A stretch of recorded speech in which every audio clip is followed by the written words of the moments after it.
from my high school to meet the president of Nigeria. And that's how my life story changed. So that changed my ideology. I started seeing that there's another life different from what I see. All I knew is book, church, home, book, church, home. How has the economics of energy has changed? The nuclear here is amazingly good. The resources is out of this world. You got everything. The wind is good, the coal is good, everything is good. We have a lot of quality uranium in the country. Going nuclear is a no-brainer. It is a value add. It should be part of the energy mix. So, because sometimes people need to understand, people don't know what they want. People just take whatever article has been written and they make decision on it. What does that net zero means for an average Australian? I will smile. It's an interesting topic. It's dicey, it's very sensitive, so I'll be careful to know what to use. Well, what's the politics of energy? So the first one is, what is the best energy mix for Australia? Okay. Yeah, for me, I think science is science. Science is data science. is It's fact-based, yeah. Data is data. Whatever you feel does not affect whatever I'm thinking. Yeah. The data does not lie. 2 + 2 is 4. Either you feel it's correct or not, either whatever background you have or whatever ideology, science is science. It's based on data. Does it work or does it not work? From a hydrogen point of view, is that part of the energy mix to be Yeah, it is. There's so many. I mean, like... Good, big enough so that it can replace other, either gas or coal or nuclear. Welcome, Toyosi. How are you? I'm very well, and you? Doing well, thanks. That's good. Thanks for being here today, and you have an eclectic background and experience, and your story is very unique. I would love for you to share your story briefly, and then your current role in a current work, what you're doing, and what sectors you're working in. Thank you very much. It's always amazing to share one story, and I believe the high point for me was when I shared this story in Paris, and someone asked me to put it into a book, and that's how my book came to life. So, because generally everyone believes like you just speak of like, I was poor, now I'm rich. I think it's like everybody's story, right? But what I've seen from my life story and my journey from like the lowest of the low to wherever God has placed me now, it's just like the lesson I've driven out of it. Like what the role of my mother or my dad has been, the role of family itself, the sacrifices that some people had to make for me to be where I am, and then the dedication of what I'm doing myself. Because my second book, for example, is School is Not a Scam. Because over these years I realized, like, my friend, I think studying has actually helped me. Although we're in a generation now where people are moving away from, you can be successful without going to school, in quotes. As long as you can study, and I mean, knowledge can be found in books. This is a wonderful place to call a house of knowledge. You should consider that name, House of Knowledge. This place looks nice. So anyway, so I started from Nigeria. I was born to a home of parents that are teachers. So in Nigeria those days, I think they used to be comfortable. They were comfortable because at least I used to see like bottle of Coke growing up. So I used to ask, like, you guys used to drink Coke. So they used to say, those days. So I think they were fairly comfortable. And then there was like kind of inflation. The minimum wage was still the same. And then everything skyrocketed. It's literally like you were paying $200 a week and you are earning $1,000, the whole household income, and then immediately following month the household is now $1,000 a week to pay for the rent. So your rent is even more than your income. So everybody, the middle class, literally became poor at the time when I was born. So I never melt words. It's just a story I hear, like we used to have money. So that was my upbringing, family of 4, and 2 ladies. We had a cousin that grew up with us, so it's like 5 kids and my dad and mom. And my dad had to work in the village as a teacher. So my dad is a teacher, my mom is a teacher. So all we knew was books. So what they told us is, you see the way we were poor, kind of, the only thing they always encouraged us to do was book, book, book. If you can study, you can always make it in life, in quotes. So, and that was it. Unfortunately, as a kid, I had all sicknesses that anyone could have. It was not hereditary, was not, I think it was just lack of proper care, whatever it could be. So I was so sick, and eventually I got well, and I've never been sick from there. But what I noticed is, growing up, I was a dreamer. I was just a dreamer. I asked questions about everything. If I want to put it in context, I never, and this is not capping, I'm not sugarcoating it, I never drank hot chocolates until I was like third year in high school. So we use one tea bag, and I'm sure there are still people that live in that condition. One tea bag is what everybody drinks. Put it in a big bowl, cover it, let it simmer, and then you rewarm the tea such that we can have taste of tea. And literally, I can tell you categorically, like, 4 of us share one egg. So my parents tried to make you have at least a bit of protein. So 4 of us share one egg, and that one egg that we're eating. So like we only afford 4 eggs in the whole family, and we're 8. So sometimes 2, sometimes 4, whatever it is. And it continued like that. I'm just trying to quantify, because when you say at work, for example, I showed people where I grew up. They were amazed. They were like, it's not possible. They were like, is this a village? I said, no, it's actually a city. I showed them the route I used to take, and of course, it's the same story that everybody that grew from poverty grew from. I'll just highlight maybe 2 or 3 incidents. One is every day we had to fetch water, and we had to go far to get the water. Now, of course, you go there, you fetch the water, you come back. So I always peep. There are these guys that have like games or TV, color TV. So I always peep through the window and always imagine that one day I'll be able to do this. So we go fetch water. And in this process was when I did my first business, okay? And my first business was getting sand from the rainwater, something like that. Started selling it and just doing a lot of things at that moment in time. It seemed like there was no way out, right? It was poverty of the poor. And yeah, when things got better was when we were able to afford our own well.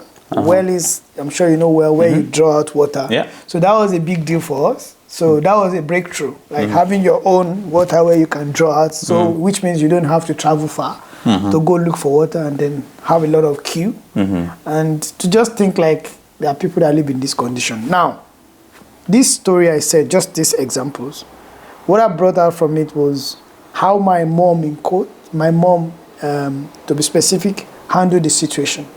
Now, my mom, I saw some people eating tin tomato, paste tomato one day. I've never tasted it. We couldn't afford it, obviously. So we had one routine. There's only one food that we eat every day. We just change it.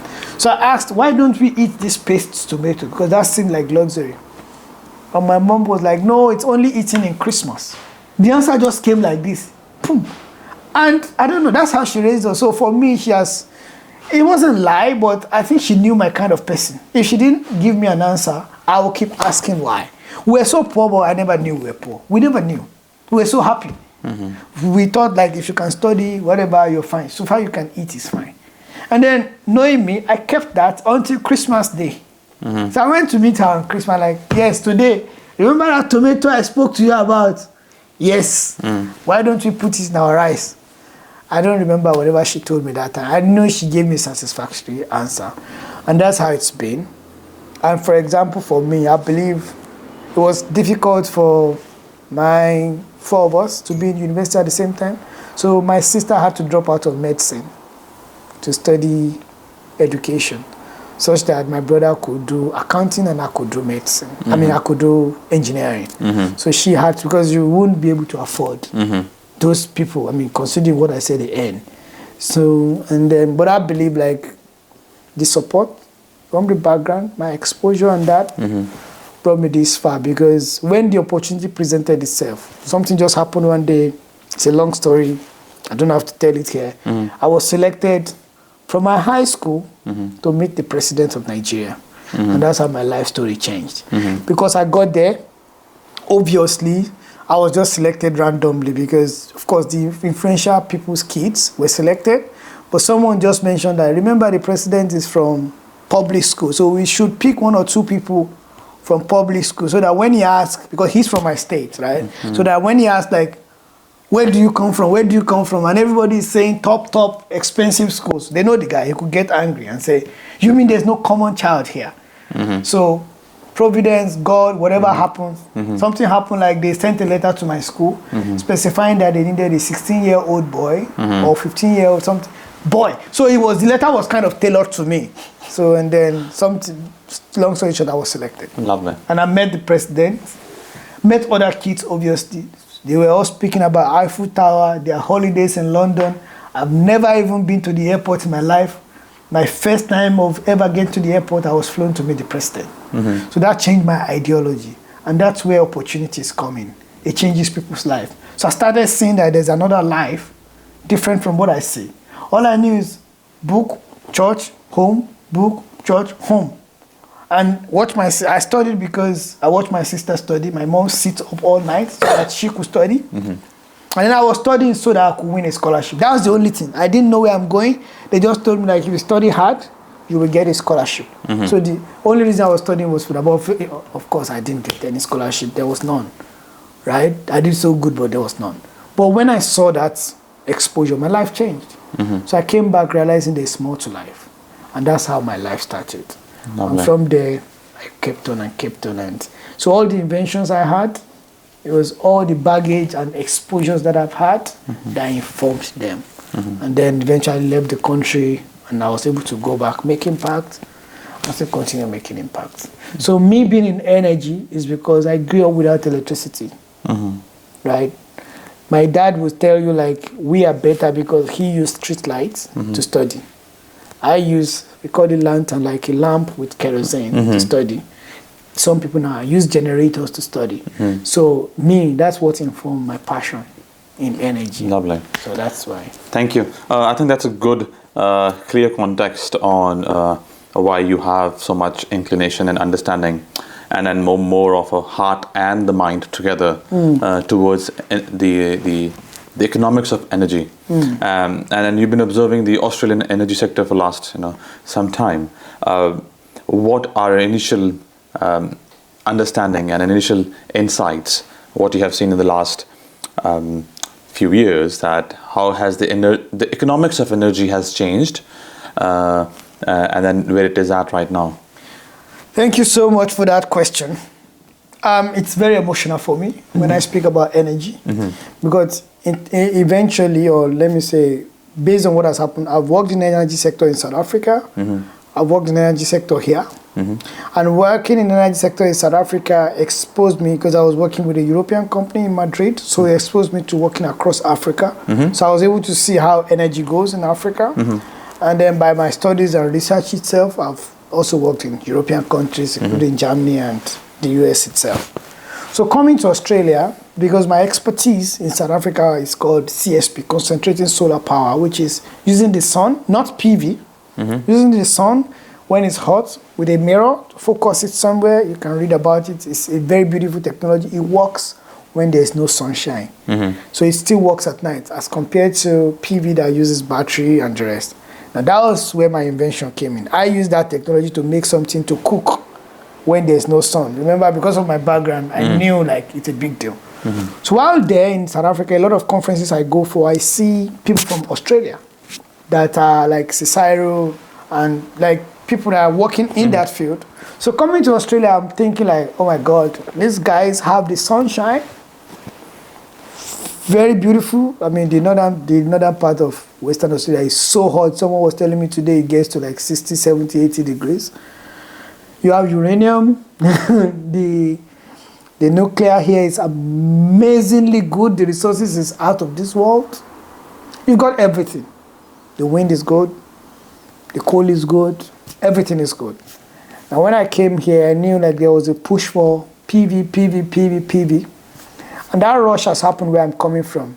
Because we were in that state, you actually wonder that the PV technology, solar PV technology in Africa is highly more developed than some of the ones that you find here. Some of the things they are trying to solve here is something we have solved like 5 years ago.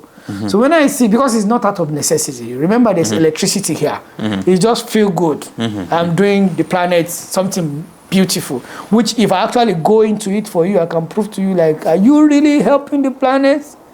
Because everything you need in those things needs to be mined. So you've got to use what you have. Anyway, now I got here and everybody has PV. So much more like South Australia, for example, have issues with too much of PV. And what we don't think about is what happens in 30 years when you have to take off all this PV. Now imagine if we've closed out, check Germany for example, they closed their conventional plants because feel good, we want to be green. When Russia issue happened, they had to go back to their conventional plant and open it again. That brings me to like nuclear. There's no reason, for example, I'm not a decision maker, but I have a supervisor that has been working on nuclear in South Africa, for example, for a long time. For me, there's no reason why they shouldn't look into it. Before we go nuclear, could you broadly talk on the energy mix we have right now in Australia?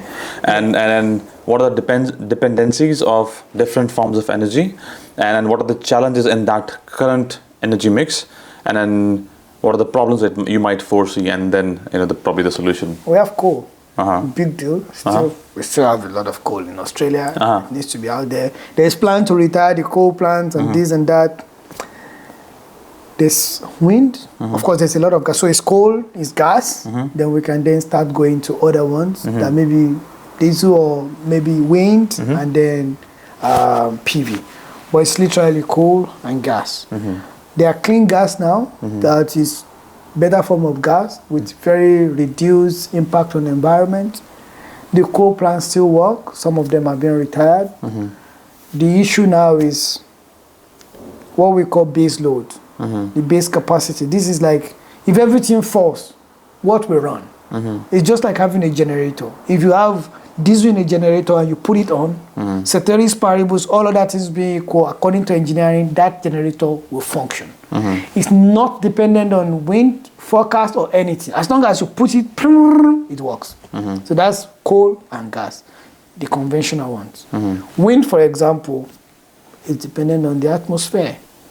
Yes, it's there, but we call it variable because you need something to fall back on. That's a bit like when everything goes down. Okay, when there's no wind, when there's no sunshine, right? What happens? You need something to always fall back on. So luckily, I think Australia is pushing, hopefully, gas, which is still reliable. Gas is just like diesel. You put it on and it can still work. But the rush towards renewables is amazing. It's interesting. I don't want to talk too much on that because I've been working in renewables for a lot of my career, right? But there's always a good energy mix and should not be politicized. And when I say good energy mix I'd always ask two questions. What do you do? Whatever you are doing now, how is it going to look like in 30 years? Oh, PV is cheap. PV is wonderful. Payback is faster, this and that. You need battery. Oh, battery is not safe. The technology is perfected. Oh, the battery run down. The technology is not perfected. The supply of battery materials, is it sustainable? That you are going to use it to power a whole nation? Does that make sense? And then you are blessed with uranium, natural resources. And I know you say I shouldn't speak about No, we will. No, I'm saying we'll get into solutions. But generally, that's the mix now. That's the mix now. We have some base, which is like coal gas, and then we have other ones that is wind, and other forms. There's so many other ones, like other forms of generation. And there is one part is the cost of delivery of power to the households, and that's what the majority of Australians understand, and they value that. And when you talk another solution that we have, as we talked about earlier, that's saying that we have a lot of quality uranium in the country. Going nuclear is a no-brainer. It is a value add. It should be part of the energy mix. So, and then what do you see that pathway? And is that one of the solutions for long-term sustainability? Expertise is important. See, Australia has good experts. I will not take that away from Australia. Although most of them are being exported now. It's a long-term plan. And that's what I always say. Like, what's the plan? Are you for the long term or for just appeal to the people? Because sometimes people need to understand. People don't know what they want. People just take whatever article has been written and they make decision on it. And people get passionate about what they've read that they don't know whether it's true or not. So that's where decision makers come in. The idea is long term. How did PV become cheap? because people supported it. How is electric vehicle becoming cheap? Because there's tax cut, there's this, there's that. And that's what I always say, anything can work if the policymakers and everybody decide that this is working. Someone said the amount of nuclear waste, for example, which is some of the argument that people bring on the table, that I don't want to be mentioning him, there's a big nuclear plant, and for so many years, the amount of waste that they've generated can be filled inside the swimming pool. You can actually save the waste by just putting swimming pool and putting water in it. It's that simple. So, by the way, and then some of the materials that we say is, oh, it's going to cause cancer. You have to expose yourself to them. Someone said, and I won't be calling names, like there's an element in banana that's also in nuclear elements, that you have more exposure to it in banana than in nuclear. So it's just ideology, right? It's just ideology. And luckily, because Australia is a country that is safe, there's no much instability that will make us to be scared that someone will hijack our nuclear power, our nuclear plant, and turn it into a nuclear weapon. I don't think there should be any fear like that in Australia. Just even having nuclear power makes us one of the best people in the world. Other thing which people also talk about the cost of building sustainable nuclear power plants, and then the cost of electricity will go up, and that's probably the majority of Australians will think about, and the narrative being pushed is the cost of production is high, hence the power bills will go up for average Australian. So how do you respond to that? So there's something called levelized cost of electricity or levelized cost of energy, LCOE, which is the cost used to build the plant versus the return over the years. And then bringing that down to the consumer level. What the consumer wants to know is, what is my bill saying? But then when you talk to consumer, what happens? And that's the question I'm asking. Can anybody look at me and tell me what's going to happen to all the PVs in 30 years? So we're going to decommission the plant, which means taking it off. Are you telling me that by that time, the government will give him like incentive for people who are taking off their solar? Or will those people start buying new solar or new kind of technology? Now, the reason why our forefathers did coal, there was a reason. I was still looking at some inventions that have been done in the 70s, or sorry, in the 50s. And we're like, are we going backward or forward? Now, some of the reasons why they did that is what I said, the base load, reliability. Australia, it's a critical country when it comes to geolocation.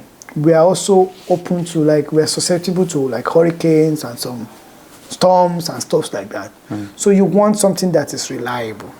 Now, in terms of cost, like I said, it takes years to build nuclear plants. And that means if you want the nuclear plant in 10 years, for example, you start now. And when we see the body language of saying we are interested alone drives down the cost. It's just like scarcity. When you make something scarce, it becomes more expensive. So when the body language is there, half of the things that the interest rate that the bank or funders, financiers will put on building that plant, for example, is gone down. Like if I know no government is coming in 4 years to say no to nuclear, it's easy for me to loan you money to build a nuclear plant. Automatically, that drives down the cost. But if there's body language to say I'm not sure if someone else comes in, they will not throw away the nuclear. You need to secure your fund as a funder. You need to increase the interest rate on that cost, right? And one of the arguments that people also say is, Finland, for example, built a nuclear plant and they built it with 4 times the cost that they initially planned, right? And that's where we say planning comes in. We have experts from Australia and all over the world. Australia is a developed country. It should not be treated as a developing or underdeveloped country. The fears that we have is not tenable anywhere in the world.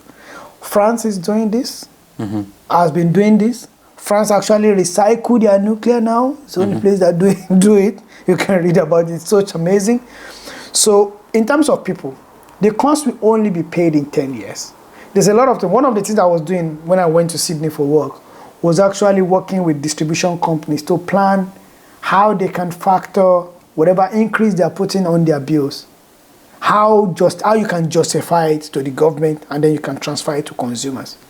If you break down this cost to people, it's not going to be ridiculous. It's not going to be up to $1 per kilowatt hour. It's not going to be up to that. So it's minimal. It's very minimal on everybody's cost. It's just like the same now. Why is it so much like the price of electricity goes up in winter? For example, why is it? It's because maybe whatever we're using, apart from the fact that the demand is high, but whatever we're using can be broken when everybody goes up. But nuclear, there's no weather. Remember, there's no weather for nuclear. Nuclear is nuclear. It's not like in summer the uranium is different from the uranium you get in. You understand what I'm saying? I understand. So if you are using PV, for example, you will charge more at night because you are running it from the battery.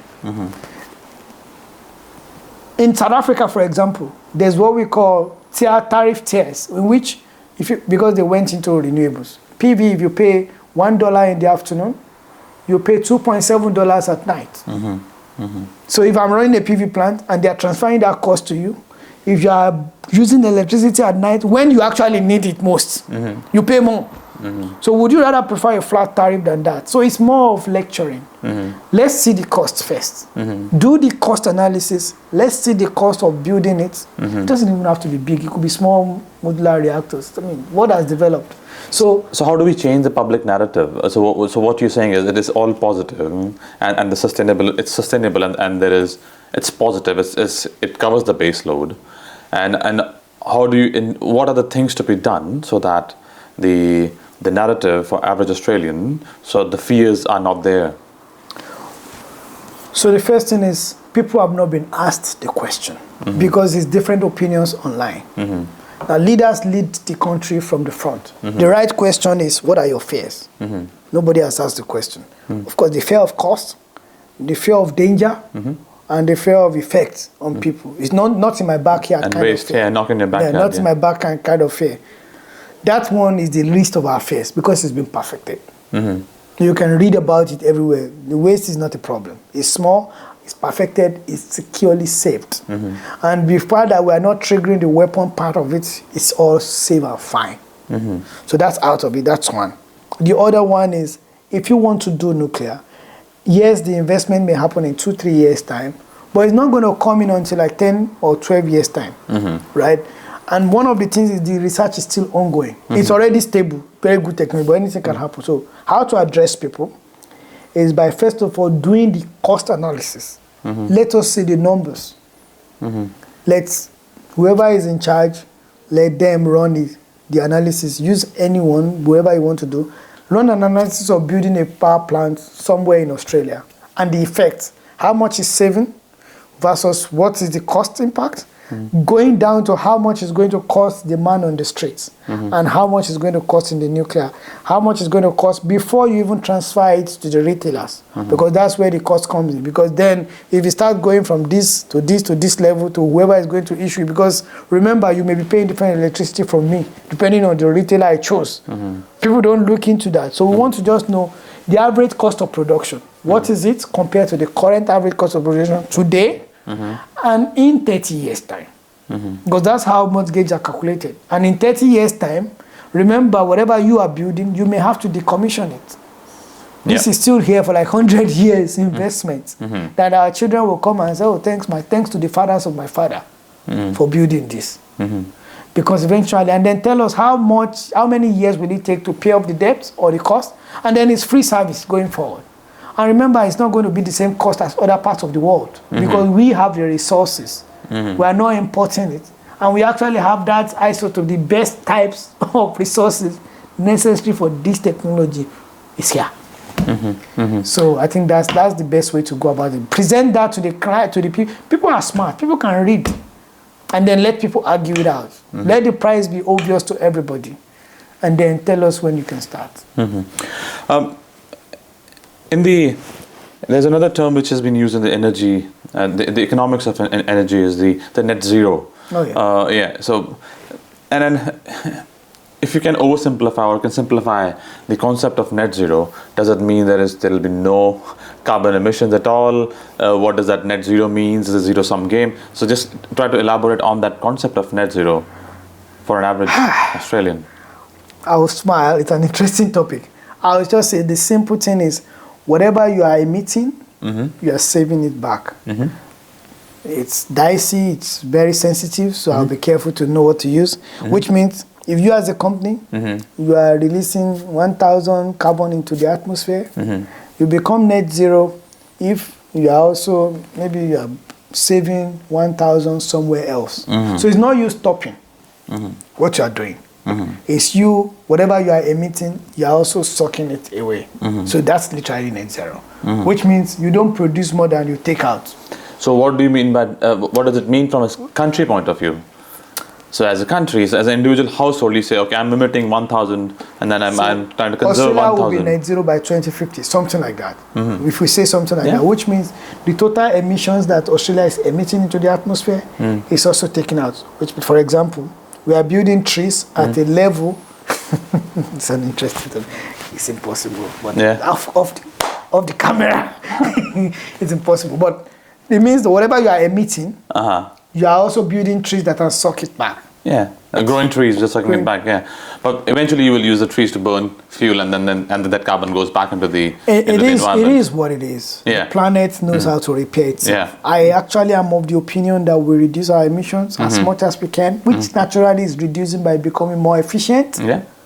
We're becoming more efficient in everything. With productivity. Yeah, productivity is getting, and people are becoming. I mean, it's just like technology. There are cars that use 2 liters per 100 kilometers. There are cars that use 3 liters per 100 kilometers. That seemed impossible a few years ago. Now, if you're using 1 liter, for example, there are 1.6 liter engine car. 1 liter engine car uses like less than 2 liters, let's say 2 liters per 100 kilometers, for example. That's massive.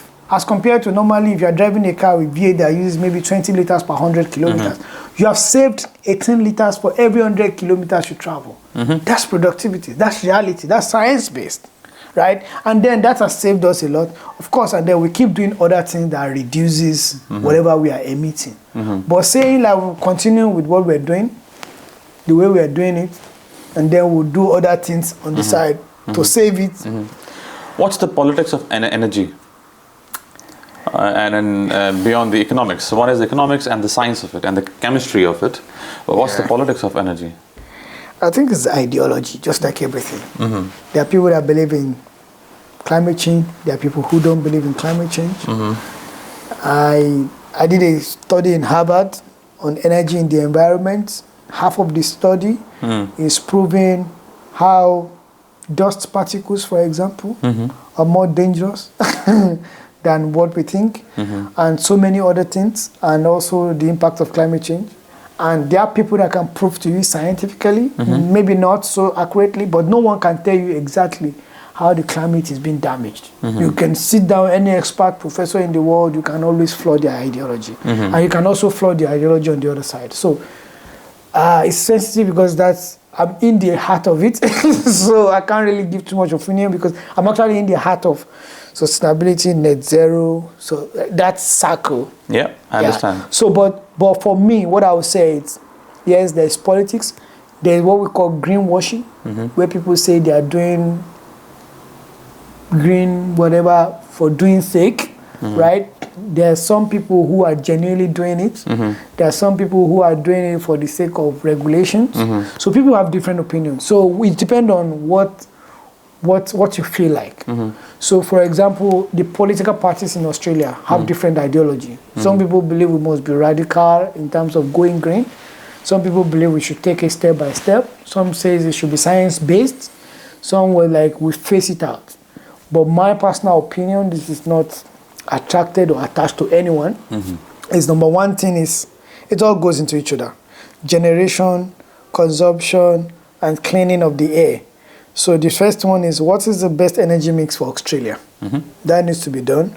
I know CSIRO, I don't know what's the best way to pronounce them. I've done a lot of work on that, but it needs to be a document that is binding for the country. Like, we need to come together and say, this is what we are doing as a country.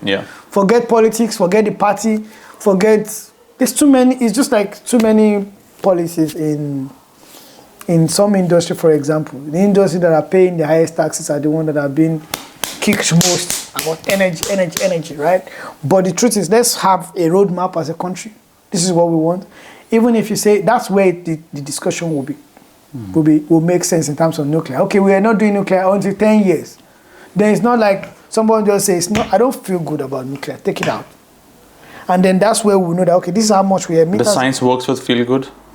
The science aligns with feel good? Something like that. So for me, I think science align with feel good. Does it? Okay. But for me, I think science is science. Science is science. It's fact-based, yeah. Data is data. Whatever you feel does not affect whatever I'm thinking. Yeah. The data does not lie. 2 plus 2 is 4. Either you feel it's correct or not, either whatever background you have or whatever ideology, science is science. It's based on data. Does it work or does it not work? Yeah. So for me, yes. And what's the role of hydrogen in the energy mix of the future of Australia? As you said, that let's agree as a country, what's the energy mix and have a roadmap and work towards it. And there's a short-term plan and long-term plans. So what's the role of hydrogen I'll ask you the question. Do you think cars will run on water?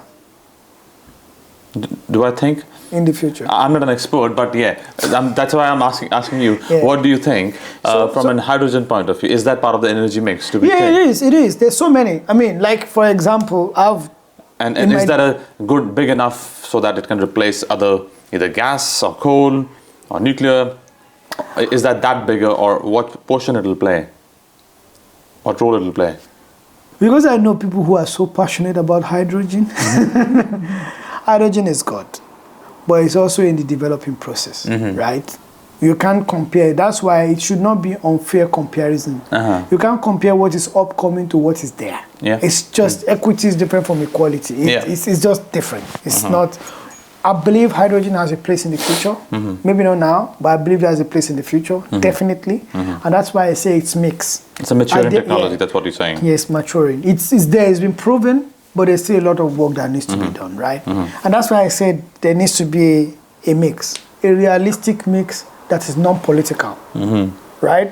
And when you are saying mix, if you are saying mix, it also has to broad down to, I mean, where is the map? Where's the plan? What's the energy plan of WA? What's the energy plan of NSO? There are some studies on it. Don't get me wrong. There are some departments. That's what they do day in, day out. But there needs to be a binding thing, like a constitution. It should also be treated. Energy is life. There's a lot of political things I wish I could say, but I can't say. But yeah, are we even safe with our energy? Who owns the energy plants? You know. Anyway, but that is that. So what I'm saying, hydrogen, yes, I think it has a future. Maybe not now, but it shouldn't be thrown out, and that's why everything needs to be treated fairly. You're using what we use is that LCOE, what we use to balance all types of technologies. Like we compare it, but the truth is, you also need to then factor what would this technology be in 5 years. Okay. My concluding question to you is, if you have to draw out that plan, that roadmap for Australia on the energy mix, what short-term and then long-term projects you would focus on? This on the spot. Yeah, I think if I'm invited to join that team, I would like to work on the team, definitely, because I have experience working on it in other difficult terrains in the world. So I would just say, like, guys, hydrocarbon has a future. We can't throw it out. I love sustainability. I breathe renewables. I've worked in it. I know the impact. I know climate change is real, right? I believe climate change is real, but you can't throw out existing technology just like that.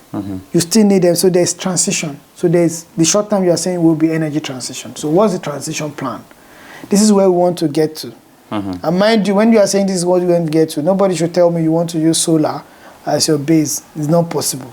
Even if batteries become very effective in the world, it has to be part of it. So solar is part of it, wind is part of it, nuclear is part of it, and there are already energy management systems that kind of mix all these things and give us the best. So for now, there needs to be a transition plan, not in politics, not just on paper, the one that everybody comes. It's like a confab, it's like a national confab, the way the vote was done. Bring the best brains in the country together, put them in a place for like 2 weeks, do this and come with a transition plan. This is what we have and this is what we can achieve. So once the transition plan is done, the transition plan will face for like 10 years. You don't jump. You can't say because the world says 0 by so year, then you just go there and also say, we too, me too, I. No, it's not done like that. What works for you? Energy transition plan, it's our 10-year plan in Australia. it gives investors confidence. And then by the 6th, 7th year, we're already planning, okay, we know for the next 100 years, this is what we're doing. Or we're going to build nuclear plants. We need to send 200 guys to existing plants to identify the challenges. Send them to France, send them to America. And there are a lot of experts here. Give them exposure in Canada. Do all this, because it's a plan. So you start that while the transition is going on. And people are willing to do this for the country, it's for the love of the country, for the love of the people. By the time you come back in 9 years, and then you make this life plan, all the fears, when these guys talk on TV, you want to listen because they are talking from real life experience. You don't run away from what you don't know. Exactly our situation here, I'll end with this, is imagine you walking and you just hear, hey, everybody's running. You just join them to run. That's exactly how we are handling our energy. Everybody's running. Oh, it's net zero. Me too. So we should think of what we have. Lovely. To get what we want. Thank you. Thanks a lot. Thank you so much. Thanks a lot.